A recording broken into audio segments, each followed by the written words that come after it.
জানো তো আজকালকার দিনে লোক ঠকানো জিনিসটা না ট্রেন্ড হয়ে গেছে, যে যাকে পাচ্ছে চোখের নিমেষে ঠকিয়ে দিয়ে চলে যাচ্ছে। কি বুঝলে না তো? ঠিক আছে, চলো তাহলে মিনি ব্লগের মাধ্যমে পুরোটা তোমাদের সাথে শেয়ার করি। আজকের এই মিনি ব্লগটা আগের বছরে শ্রাবণ মাসে শুট করা ছিল, মানে আমার বিয়ের প্রথম শ্রাবণ।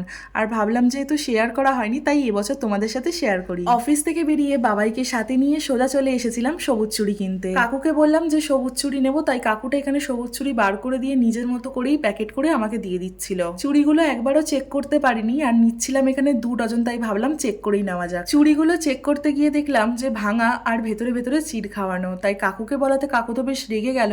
বাট নিজের ভুলটা বুঝতে পেরে উনি আমাকে লাস্টে নিজেই বলে যে তুমি তোমার মতন করে বেছে নাও, তাই আমি আমার মতন করেই বেছে নিলাম। আমি যদি খুলে না চেক করতাম তাহলে কি সুন্দরী না কাকুটা চোখের সামনে ঠকিয়ে দিচ্ছিল। যাই হোক, চুড়িগুলো নেওয়ার পরে তারপর চলে এলাম বাবাইয়ের জন্য রোল নিতে। ও এখানে রোল খাবে আর আমি বললাম যে রোল না খেয়ে আমি ফুচকা খাবো, তাই আমি চলে এসেছিলাম ফুচকা খেতে। অনেক রিকোয়েস্ট করার পর বাবাই লাস্টে একটা ফুচকা খেয়েছে, আর তারপর লাস্টলি চলে এসেছিলাম বিস্কুট নিতে। অ্যাকচুয়ালি আমরা যে বিস্কুটটা নিই সেই বিস্কুটটা আজকে অ্যাভেলেবেল ছিল না, আর সেটার বদলে অন্য একটা বিস্কুট দিয়েছিল, তার সাথে একটা ফ্রিও ছিল। দেন সাইকেলে চড়ে বাড়ি চলে এলাম, আর বাবাই এখানে আমাকে চুড়িগুলো আস্তে আস্তে পরিয়ে দিচ্ছিল। আর দেখো ঠিক এইরকম মিষ্টি লাগছে, কি সুন্দর লাগছে না? তোমরা কে কে এই শ্রাবণে এরকম সবুজ চুড়ি পরেছো আমাকে অবশ্যই কমেন্ট বক্সে জানাতে ভুলো না। আর দেখা হচ্ছে তোমাদের সাথে নেক্সট মিনি ব্লগে। বাই।